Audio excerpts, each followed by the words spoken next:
We give thanks to Almighty Allah. We ask Him the Most High to show His mercy on the leader of humanity, Prophet Muhammad, his household and followers till the day of judgment. Today we are discussing in brief marital life as far as Islam is concerned. Number one, we should see the institution of marriage as a blessing from Allah subhanahu wa ta'ala to mankind. It is a blessing. It is a blessing. Because through it, you produce, you procreate in a legal manner. The population will increase.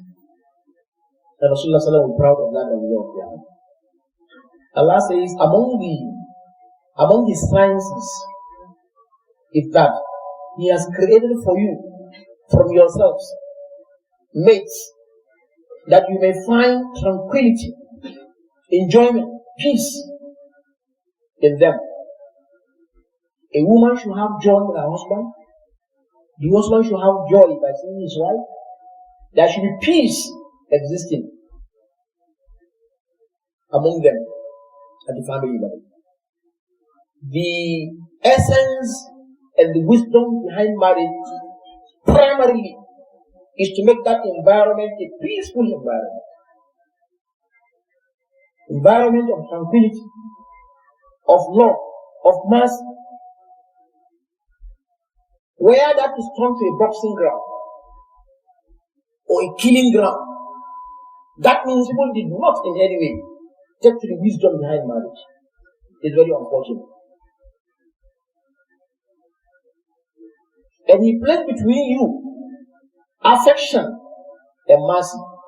Affection and mercy between the husband and the wife. Indeed, in that are sciences for people who are having reflection. Who reflects? Now, the man is the leader of the family. A Muslim shouldn't copy an ideology which actually is not his or hers. Some important ideologies that have been important to us here is also causing damages in the family level. Where there is no leadership in the family, you will not know who is leading. Is it Hajjah who is leading or Al-Hadi who is leading?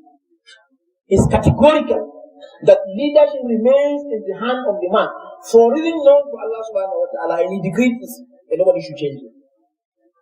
A number of folks are having crisis because the leader of that family is not known. At times it's even clear she's the one leading the family. Allah says, men are in charge of women by right of what Allah has given one over another. And what the man spends from their wealth in maintaining the family. So righteous women who are righteous and obedient, guiding what Allah has commanded them to guide in the absence of their husbands. Those wives who are responsible, but with her being responsible, there may be from one time to another little crisis that is unavoidable. Where such happens, Islam has mentioned steps to be taken. When there is a misunderstanding between both or between all, then the steps to be taken by the Quran are as follows. Number one, advice. The husband should advise her, admonish her, inform her. Secondly, he should suspend her bed. Thirdly, he can strike her a little, beating that will not have any wound. It's not boxing. It's not turning the house to a boxing ground. But rather a beating to show your annoyance that you are not happy with what she is doing. Where these three steps will not solve the problem, the parents must be invited. Because parents are aware. That's why in Islam, you don't just marry on your own. Your family must be involved. Her family must be involved. Then you go back to the family. Because they may not be aware of what is happening. That both parties will be around and they will discuss and see reason why the marriage should continue or the marriage should not continue.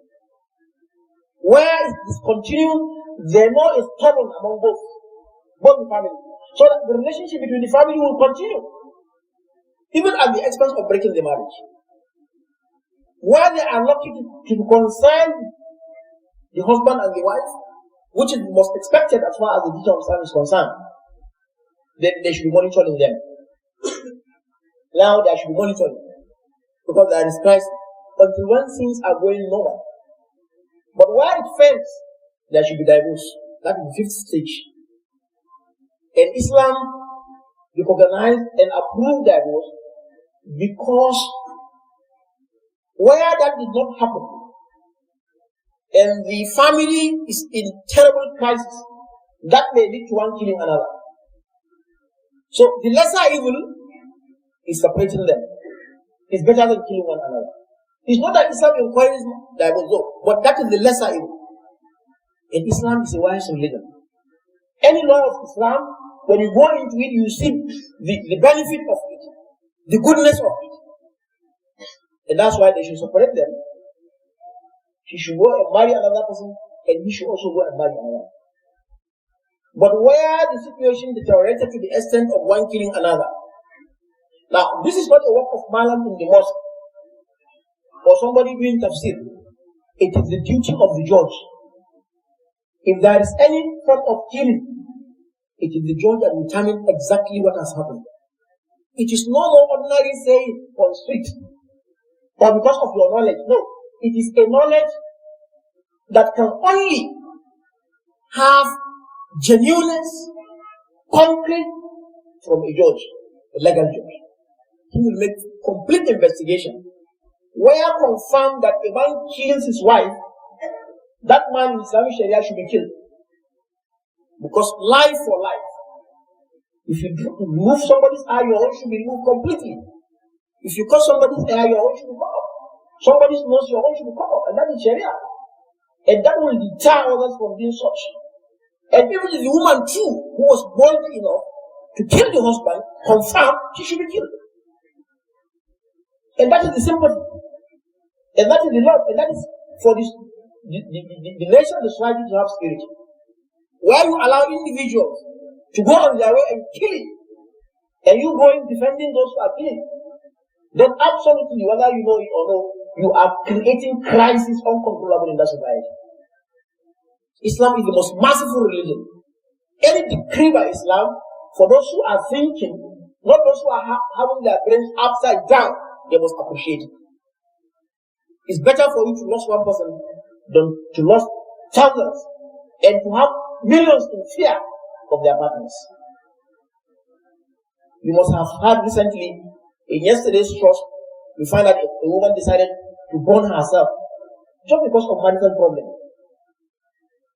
Last week also, in the network, at 9 o'clock, for those who are live to see it, a woman killed her husband with her hijab. She was showing on network with her full hijab. You think she's an angel. She killed the husband. Now, Islam has solution to problems. If you kill, you should be killed. Now, with that, there is sympathy. If you kill intentionally, Sharia has allowed other stages. Stage number one is the person who kills should be killed. Second is for the family of this deceased to say they have forgiven. And that forgiving should be followed by ihsan. They should be given 100 camels. That is the diya. And they can have also the top level, which is absolute complete forgiveness. They have forgiven that person not to be killed, and they have forgiven also not to collect the diya. And that also is recognized and mentioned in the Quran.